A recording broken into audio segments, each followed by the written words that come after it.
तो आज हम पढ़ेंगे हमारे रीजनिंग का एक नया चैप्टर जिसका नाम है ट्रेन।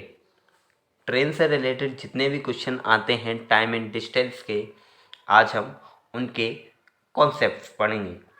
तो सबसे पहले आइए नज़र डालते हैं हम हमारे फंडामेंटल फॉर्मूला पे, जो ये कहता है स्पीड बराबर डिस्टेंस अपॉन टाइम।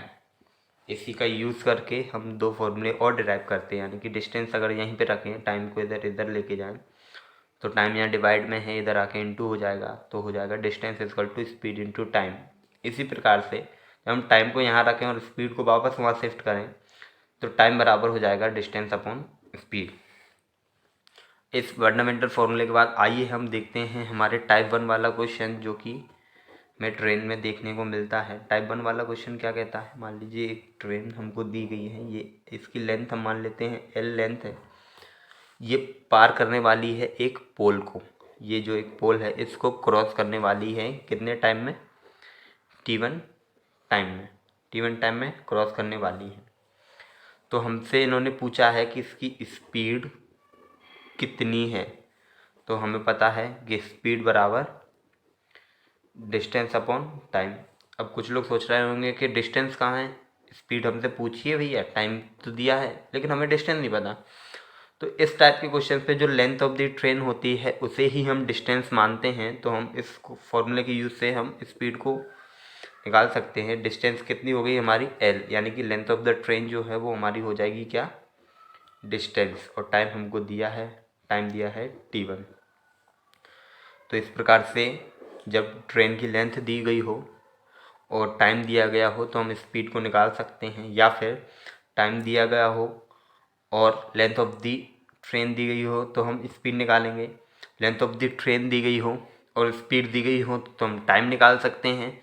स्पीड दी गई हो, टाइम दिया गया हो तो हम लेंथ ऑफ दी ट्रेन निकाल सकते हैं, क्योंकि इस टाइप वाले क्वेश्चन में जो हम डिस्टेंस मानते हैं वो डिस्टेंस जो रहता है वो लेंथ ऑफ द ट्रेन होता है। यानी कि इस टाइप के क्वेश्चंस में लेंथ ऑफ द ट्रेन बराबर होता है हमारा डिस्टेंस। तो हमारा जो डिस्टेंस होता है वो किसके बराबर होता है, लेंथ ऑफ द ट्रेन। इस ट्रेन की जो लेंथ है वही हमारा डिस्टेंस होगा। हम नज़र डालते हैं हमारे टाइप 2 के क्वेश्चन में। तो टाइप 2 के क्वेश्चन में हमको पोल की जगह पे दे दिया जाता है प्लेटफॉर्म। पहले हमको क्या क्रॉस करना था, पहले हमको बताना था कि हाँ एक पोल है जिसको क्रॉस करने में L लेंथ की जो ट्रेन है उसको इतना इतना टाइम लग रहा है, तो फिर स्पीड बताइए। तो हम आसानी से क्या करते थे कि लेंथ ऑफ द ट्रेन हमको दी गई है उसे हम डिस्टेंस मान लेते थे। लेकिन यहाँ पे तो हमको प्लेटफॉर्म दिया गया है, तो अगर जब हम आपको यहाँ पे प्लेटफॉर्म दिया गया है तो अब हम क्या करें।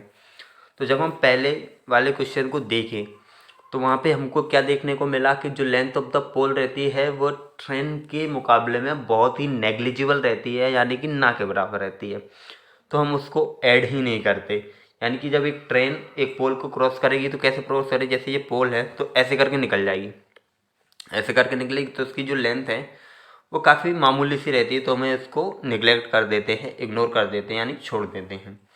लेकिन जब बात प्लेटफॉर्म पे आती है तो हम डिस्टेंस को क्या मानते हैं,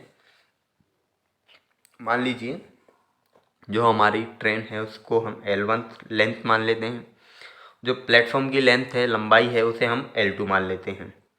तो हमारे जो डिस्टेंस हम मानेंगे तो वो डिस्टेंस होगा किसके बराबर, टोटल L1 प्लस L2। यानी कि ट्रेन की लंबाई और प्लेटफॉर्म की लंबाई दोनों को जब हम ऐड करेंगे L1 प्लस L2, यानी कि length of train plus length of platform बराबर हमारा क्या होगा, वो हमारा होगा डिस्टेंस।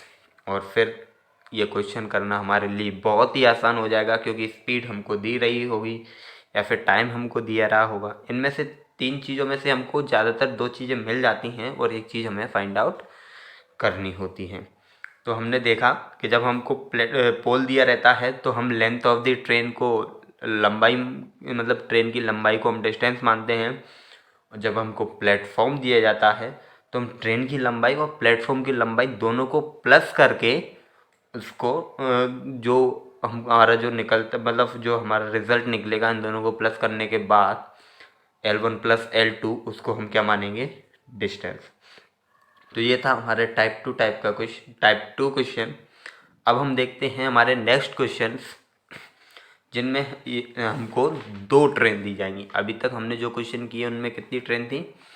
उनमें हमारी ट्रेन थी 1। अब हम जो क्वेश्चन करेंगे उनमें हमारी ट्रेन्स आएंगी 2, यानी कि अब हम हमारा रूल नंबर 2 पढ़ेंगे, जिसमें 2 ट्रेन्स दी गई होंगी। मान लीजिए ये है T1 यानी कि यहाँ पे हमने ट्रेन माना है, कैपिटल T को हमने ट्रेन लिया है। ये ट्रेन नंबर 1 है, ये ट्रेन नंबर 2 है। इसमें भी 2 टाइप के क्वेश्चन आएंगे जब हम रूल नंबर 2 में 2 ट्रेन्स का कॉन्सेप्ट जब हम पढ़ते हैं तो टाइप नंबर 1 में क्वेश्चन आते हैं। टाइप नंबर 1 में वो वाले क्वेश्चंस आते हैं जहाँ पे ट्रेन आमने सामने हो, यानी कि इस तरफ वाली ट्रेन, ये वाली ट्रेन इस ओर जा रही है, ये वाली ट्रेन इस ओर आ रही है। जब एक ट्रेन एक दूसरे की तरफ आए, मतलब ऐसे आए, एक दूसरे की तरफ जब ट्रेन्स आती हैं तब हम ट्रेन्स के डिस्टेंस को मानते हैं T1 प्लस T2, यानी कि ट्रेन 1 की लंबाई प्लस ट्रेन 2 की लंबाई को हम मानेंगे डिस्टेंस, और स्पीड को हम मानेंगे speed of T1 plus speed of T2।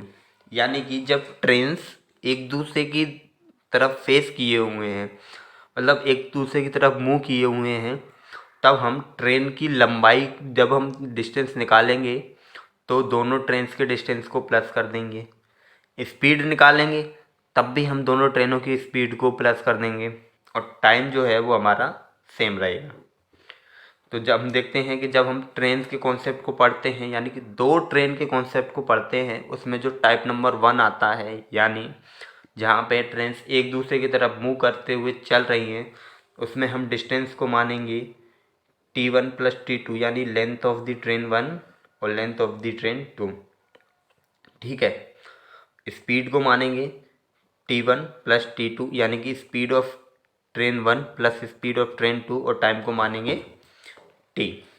तो यानी हमने रूल नंबर 2 यानी कि 2 ट्रेन वाले कॉन्सेप्ट में पढ़ा कि जब 2 ट्रेन एक दूसरे की तरफ मूव कर रहे हुए हैं तो उनका डिस्टेंस होगा, उन दोनों ट्रेन के डिस्टेंस को प्लस करके जो रिजल्ट आएगा वो उनकी स्पीड होगी, जो उनकी स्पीडों को प्लस करके जो रिजल्ट आएगा वो, और टाइम हमारा सेम रहेगा। अब जो हमारा टाइप 2 रहेगा उसमें जो है ट्रेन्स एक दूसरे की तरफ फेस नहीं किए हुए हैं, बल्कि एक के पीछे एक चल रही है। यानी कि ये ट्रेन है, ये ट्रेन का मुंह है, ये ट्रेन ऐसे जा रही है एक स्पीड से, उसके पीछे पीछे दूसरी ट्रेन आ रही है दूसरी स्पीड से।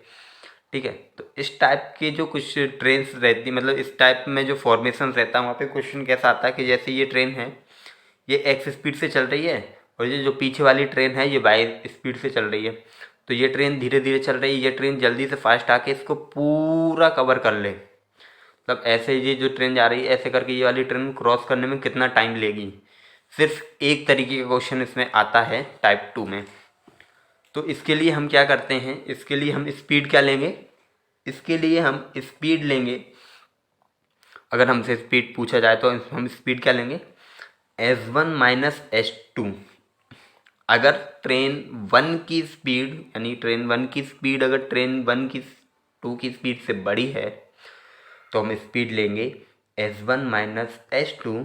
अगर ट्रेन 2 की स्पीड ट्रेन 1 से बड़ी है तो हम लेंगे S2 माइनस S1। यहाँ पे टाइम तो सेम ही रहता है, जैसा कि सब में हमने देखा टाइम हम एक ही लेते हैं T। और इस वाले कॉन्सेप्ट में हम जो डिस्टेंस लेंगे वो डिस्टेंस लेंगे हम पीछे वाली ट्रेन का। यानी कि ये जो ट्रेनें हमने देखी थी, इन ट्रेनों में जो पीछे से जो ट्रेन पीछे से कवर करेगी, यानी इस ट्रेन का डिस्टेंस नहीं लेंगे, जो पीछे से जो ट्रेन आके कवर करके निकल जाएगी, यानी इसको क्रॉस करके जो ट्रेन निकल जाएगी उसका हम डिस्टेंस लेंगे, पीछे वाली ट्रेन का डिस्टेंस लेंगे। तो आइए अब हम जल्दी से रिवाइज कर लेते हैं कि हमने क्या क्या पढ़ा। रूल नंबर 1 में हमने पढ़ा कि अगर ट्रेन एक हो और वह ट्रेन किसी पुल या आदमी को पार करती है तब हम स्पीड लेंगे s, टाइम लेंगे t, और डिस्टेंस लेंगे ट्रेन की लंबाई। यहाँ पे ध्यान रखने वाली क्या चीज़ है, हम डिस्टेंस क्या लेंगे, ट्रेन की लंबाई। और रूल नंबर 2 में हमने पढ़ा था कि अगर कोई ट्रेन प्लेटफॉर्म या पुल को पार करती है, अगर कोई ट्रेन प्लेटफॉर्म या पुल को पार करती है, तब हम डिस्टेंस क्या ली थी हमने, ट्रेन की लंबाई प्लस पुल की या प्लेटफॉर्म की लंबाई, ट्रेन की लंबाई प्लस प्लेटफॉर्म या पुल की लंबाई। इसमें स्पीड फिर से वही सेम रहेगी s, टाइम फिर से वही रहेगा सेम t। इसके बाद हमने रूल नंबर 3 पढ़ा था, जहाँ पे हमने देखा था कि दो ट्रेन होंगी, ट्रेन 1 और ट्रेन 2 एक दूसरे की तरफ फेस किए हुए चल रही होंगी, अपोजिट डायरेक्शन में होंगी। इसका मतलब तो हम डिस्टेंस क्या लेंगे, तो हमारा डिस्टेंस हो जाएगा t1 प्लस t2, स्पीड भी हमारी प्लस हो जाएगी, speed of t1 plus t2, और टाइम हमारा वही सेम रहेगा। अब रूल नंबर 4 की बात करते हैं। जब दोनों ट्रेन एक ही डायरेक्शन, एक ही दिशा में हो, यानी कि एक ही डायरेक्शन में हो, जब हमारी दोनों ट्रेन एक ही डायरेक्शन में होंगी, तब हम स्पीड क्या लेंगे, तो हम स्पीड लेंगे बड़ी स्पीड जिस ट्रेन की ज़्यादा होगी, यानी अगर S1 की स्पीड S2 से ज़्यादा है तो हम लेंगे S1 माइनस S2। बट अगर S2 की स्पीड S1 से ज़्यादा है तो हम लेंगे S2 माइनस S1। टाइम इसमें सेम रहेगा और डिस्टेंस जो है वह हम इसमें क्या लेंगे, जब ट्रेन एक दूसरे को पार करें, यानी कि जब ट्रेन ने एक दूसरे को पार किया उस टाइम का डिस्टेंस लेंगे। तो उस टाइम का डिस्टेंस जब हम देखते हैं तो इस टाइप में डिस्टेंस हम लेंगे पीछे वाली ट्रेन की लंबाई जो आगे वाली ट्रेन को क्रॉस करेगी, यानी पीछे वाली ट्रेन अगर छोटी है तो भी उसी की लेंथ लेंगे, पीछे वाली ट्रेन अगर बड़ी है तो भी हम उसी की लेंथ लेंगे, क्योंकि जो लंबाई क्रॉस करेगी वो कौन क्रॉस करेगा, पीछे वाली ट्रेन, जो कि आगे वाली ट्रेन को पूरी तरीके से क्रॉस करेगी। इन्हीं फॉर्मूलेस पे बेस्ड कुछ ट्रिक्स हैं, ट्रिक्स तो हम नहीं कहेंगे, इन्हें हम बोलेंगे, मैं इन ट्रिक्स के पीछे जो लॉजिक है वो भी आपको बताऊंगा। अगर हमको कोई डिस्टेंस, पर्टिकुलर डिस्टेंस दिया गया हो, मतलब डिस्टेंस दिया नहीं गया हो, बोल दिया गया हो हाँ एक पर्टिकुलर डिस्टेंस है, उस क्वेश्चन में क्या करेंगे ये लोग कि S1 और T1 हमें दे देंगे, डिस्टेंस नहीं देंगे, फिर S2 या T2 में से कोई एक चीज़ दे देंगे, तो हम क्या, तो हमें इनमें से दूसरी चीज़ निकालनी होगी। तो S1 इंटू T1 हमें पता है क्या होता है, डिस्टेंस, जो कि कांस्टेंट दिया है। S1 इंटू T1 अपन करके डिस्टेंस निकाल देंगे, फिर हमारे पास डिस्टेंस आ जाएगा, इन दोनों में से कोई एक चीज़ आ जाएगी तो हम T निकाल देंगे। फॉर एग्ज़ाम्पल, अगर आपको ये कॉन्सेप्ट समझ में आया हो तो आपके लिए ये एक क्वेश्चन है, इसे आप वीडियो पॉज करके देख लेना, और आपसे क्वेश्चन नहीं बने तो मुझे कमेंट में बता देना। ट्रिक नंबर 2, सेम वही फॉर्मूले पे बेस्ड, हमारा जो फॉर्मूला था speed equal to distance upon time, अगर हम इसमें टाइम को इस तरफ शिफ्ट कर दें और स्पीड को इधर ले लें तो क्या हो जाएगा, d अपॉन एस। अगर हम टाइम को कांस्टेंट रख दें तो d1 अपॉन S1 बराबर कितना हो जाएगा, d2 अपॉन S2। तो ये वाला कॉन्सेप्ट भी जो है वो हमारा इसी फॉर्मूले से रिलेटेड, सारे कॉन्सेप्ट हमारे इसी फॉर्मूले से रिलेटेड होंगे, तो डरने वाली कोई बात नहीं है। तो मैंने इस फॉर्मूले से बेस्ड, इस ट्रिक से बेस्ड एक क्वेश्चन डाला है, इसको आप करना, नहीं समझ में आए तो कमेंट में मुझे बताना। तीसरी नंबर की जो ट्रिक है वो बहुत ही आसान है बट थोड़ी सी कॉम्प्लिकेटेड भी है। यदि दो समान दूरी, यानी कि दो इक्वल डिस्टेंस को एक पर्सन है वो x और y की चाल से तय करता है, यानी कि यहाँ से मान लीजिए मैं एक जगह पे गया x की स्पीड से और उधर से लौट के आया y की स्पीड से, तो हमको पूछा जाएगा कि हमारी औसत यानी कि एवरेज स्पीड क्या है। तो जाहिर सी बात है कि हम क्या सोचते हैं कि स्पीड बराबर क्या होता है कि x प्लस वाई अपॉन 2 कर देंगे तो एवरेज स्पीड निकल आएगी। तो ये हमारा कॉन्सेप्ट पूरी तरीके से रॉन्ग हो जाएगा, क्योंकि हमको ये देखना होता है कि जब हम स्पीड निकालते हैं तो हमको डिस्टेंस अपॉन टाइम निकालना होता है, ठीक है। तो एवरेज स्पीड के लिए हमें total distance upon total time निकालना पड़ेगा, जिसके लिए हमें ये फॉर्मूला यूज़ करना पड़ेगा। तो इन शॉर्ट हम ये यूज़ कर सकते हैं कि जब हम किसी पर्टिकुलर जगह पे एक स्पीड से गए, लौटते में जब हमने दूसरी स्पीड अपनाई तो इसकी एवरेज स्पीड क्या होगी, 2xy upon x plus y. इसके बेसिस पे भी मैंने एक क्वेश्चन आपको दिया है, आप इसको सॉल्व करना, अगर नहीं बने तो फिर मुझे बताना। तो आज की वीडियो में हमने जितने भी कॉन्सेप्ट्स पढ़े हैं, अगर वो आपको समझ में नहीं आए या किसी कॉन्सेप्ट को आप चाहते हैं कि मैं उसको और ज़्यादा समझाऊं, तो मुझे आप पर्सनली मैसेज कर सकते हैं, मैं आपको सारी बातें बता दूंगा। Thank you.